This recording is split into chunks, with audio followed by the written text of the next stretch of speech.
everyone. Um, I'm back over here today. Um, I wanted to talk about shadow work again.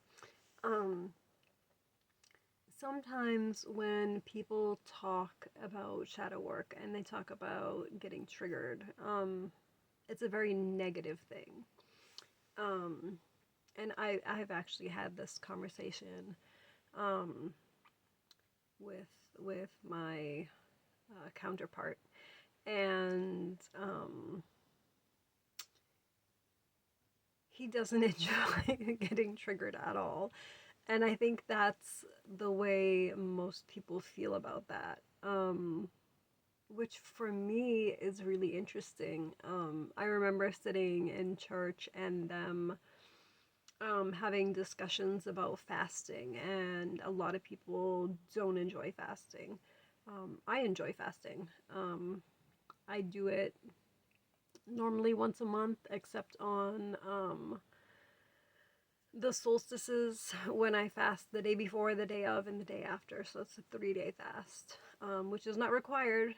I just do it because I like the way um, it gives my spirit more room to grow when I am not focused on the needs of my body. Um, and that's how I kind of view triggers the same way. Um, Triggers are just an emotional response.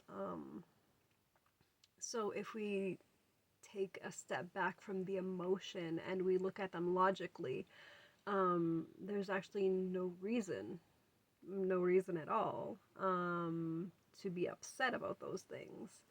Um, I think it might not be funny to the general public, but to me, I find it really funny.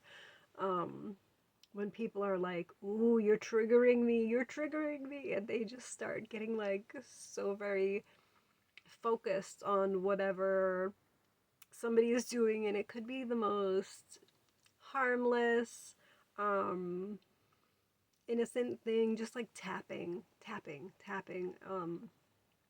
on things. I have a child that is autistic, and he will do that with his leg. He will tap his leg so much, and sometimes it can be distracting for some people. Um, but to him, it's soothing, especially when he's in a new environment. Um, and some people don't get that. They think he's intentionally trying to disturb their peace, which is not. Um, and that's how I look at triggers. I look at triggers as okay, somewhere in my life, um, I had this emotional trauma. It doesn't matter what caused it, honestly, but somewhere in the past, my emotion body has chosen to store this trauma and just not process it. So these triggers about it could be something completely unrelated to this stored trauma, but it's something that activates that emotional memory from whenever it happened. And then all those emotions are brought to the surface and they come out. Um, if you can stay conscious, if you can stay awake, if you can stay present with yourself and not get sucked in to that emotion again, um, you can just look at it and stay outside of it and be like, oh, why do I have all this emotion when this unrelated thing, happened now and all this emotion happened then? Um, it's a lot easier if you know what this baggage looks like, um, because then that trigger will make sense. Sometimes the trigger doesn't make sense until after Mount Vesuvius erupts and you have a chance to sort through the debris. I've had it both ways. That this trigger um, just brought up like this feeling like of something being off, and then that led to a discussion, and there have been other cases where there has been that eruption, um, and the deeper um, the the mirroring and the triggering and the healing goes, sometimes those things not only are deeper in there just because of, when they happened, but the amount of trauma that happened around that experience. Um, so those are some things to kind of like keep in mind, because my disclaimer, no two people are alike. Nobody experiences trauma the same way. Nobody processes trauma the same way. You could have the same experience twice, and one time it doesn't phase you at all, and the next time it throws you for a loop.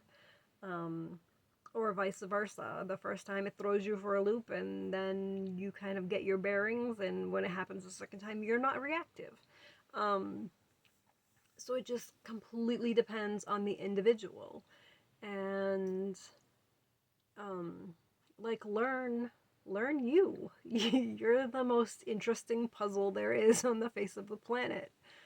Um, Learning me has been one of the hardest things I've ever learned, and I've learned some pretty crazy things. Um, there's so many different theoretical um, sciences that exist in our universe and on our planet. Um, and there's just so many ways to look at different things. And when you get into knowing you, like not just the physical, not just the part that you can see, but all the parts that you don't. Um, Everyone's psychology is very unique. Everyone's emotional processing or emotional storage, um, the way that you hold and recall memories, and the things that matter to you, um, they're all different. And so, you know, um,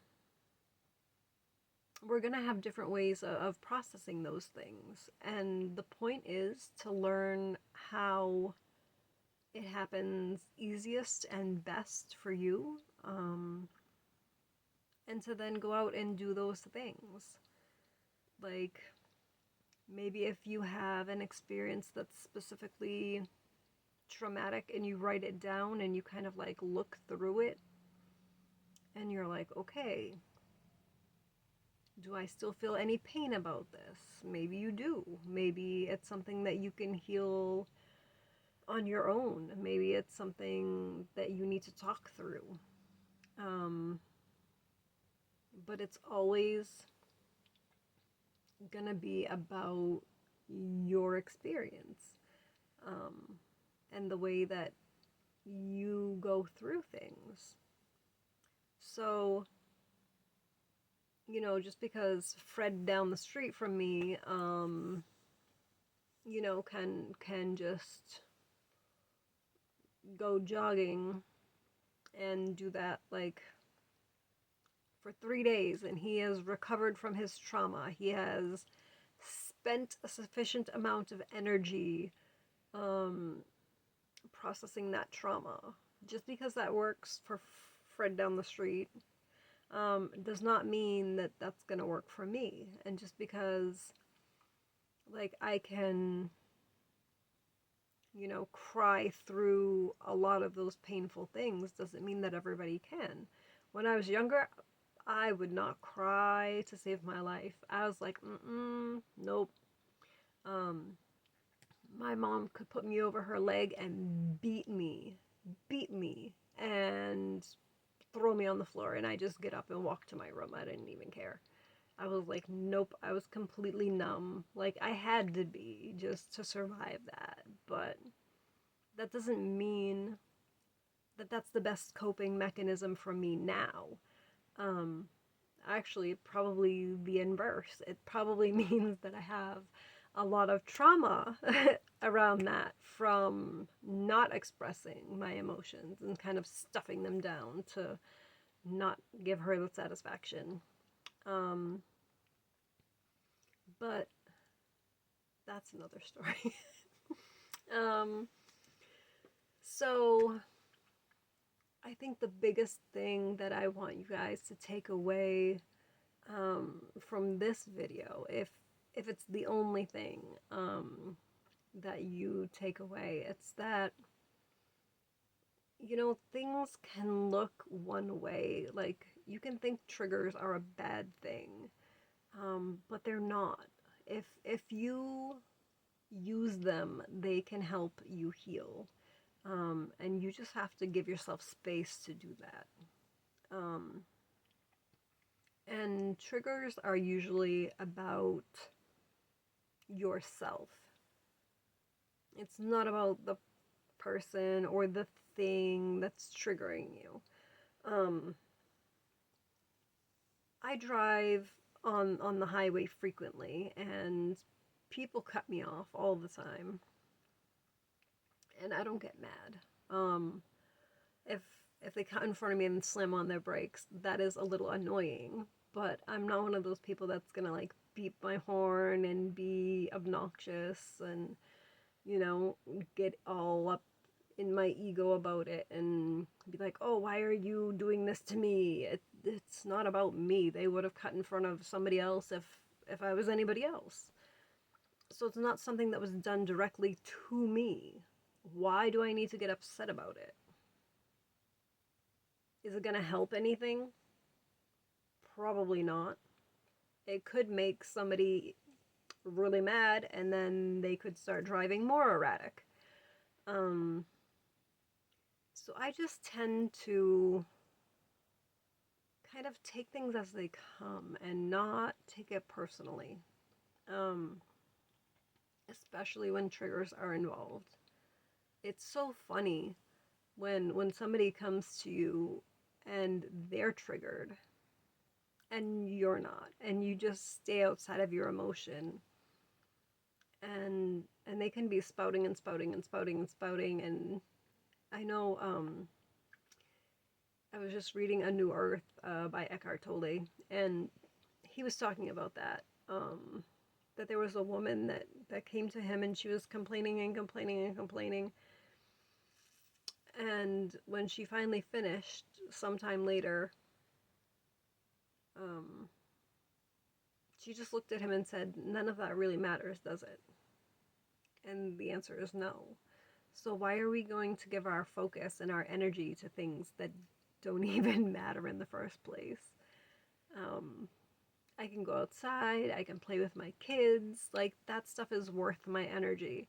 Um, Having to focus on other people's trauma when it doesn't involve me to begin with, is something that I find very unworthy of my time and energy.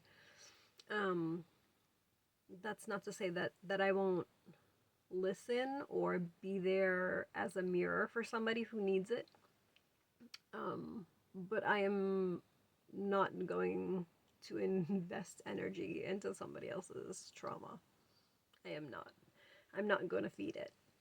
Um, it's just, I don't know, it all comes down to just being aware of how the ego works and how trauma works and um, the pain body. And just being able to be like, okay, well, I understand right now you're in your pain body because you have had this little trigger right here and it's unleashed all this stored stuff over here. And now we're in this stage. So, okay, get it out. Let it, you know? Um, For anybody that's ever dealt with like an abscess, you know that once you release that pressure, it just starts pouring. Um, and so it just it's like that with the emotion too. It's kind of like triggers are like lancing an emotional infection. That is exact. Oh my gosh, that metaphor is so good. It's so accurate. Because that's what it's like. It's like, oh my gosh, all this stuff was in there, and I thought we were just scratching the surface. Um, and it just keeps coming out and coming out and coming out, and that's what it's like. That is really what it's like. Um, but then once it's out, you can heal, and that's the whole point. That's the whole point. Why else would you get triggered over nothing? Honestly, it's small stuff, small stuff. Everything is small stuff. Um, that's my thoughts today. Um,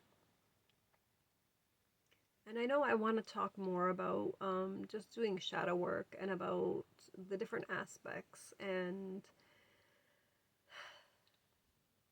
I know right before I got into this whole shadow work thing, I had this very triggering moment, and it made me realize that I've been working on myself for more than a hot minute now. Um, and a lot of the things that I can heal by myself, um, are easy peasy, but it's different when you find yourself in a relationship and with another human being, and they start triggering things that you thought you healed. You thought. I thought wrong for sure. Um, but I don't I don't hold it against him that he triggers me. I'm thankful that he triggers me. Even though it's not pretty, even though it's not comfortable in the moment, like, give me an hour. Like, I'll be fine. I know I will. I'm gonna fall apart because, like, all that emotion coming out is so draining. It's so draining because you try to hold it in. You try to hold it together instead of just being like, well, this is just is what it is. And it just makes it so much harder because then you're fighting with your emotions and your ego all at the same time. Um, which you don't win. It's two against one. You don't win. Um, so like I don't know. Maybe I'm built weird. That could very well be. Um, I could be I could be weird. I could be not normal. I can be whatever. Um, but I think that um, just going through that process, like, I don't know, I sleep better after I get triggered, because it's just a release of all that emotion that I don't need. I didn't need it in the first place, um, but for some reason my ego decided he wanted. I say my ego is he, um, just because of the way I react to that stuff. But um, so my ego wanted to hold on to that stuff because it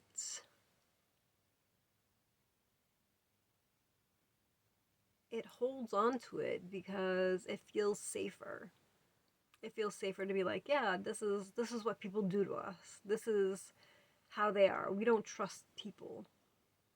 Um, and then you notice once you start trusting a person that those things that you're like, yeah, this is the reason. This is the reason why I like being alone. This is the reason I don't like people. This is that. This is that. And then you have like those little tiny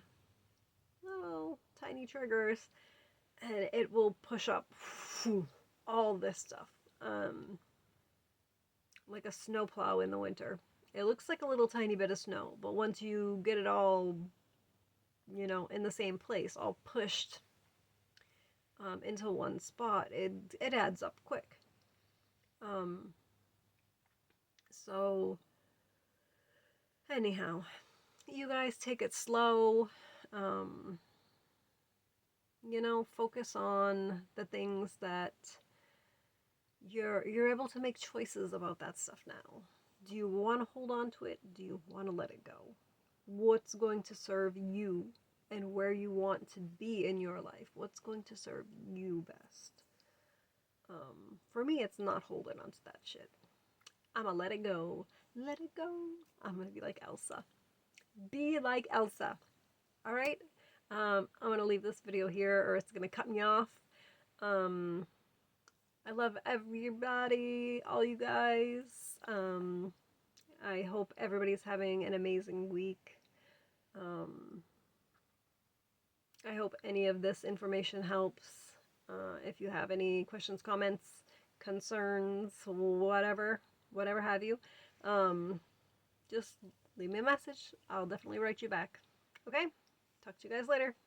Bye.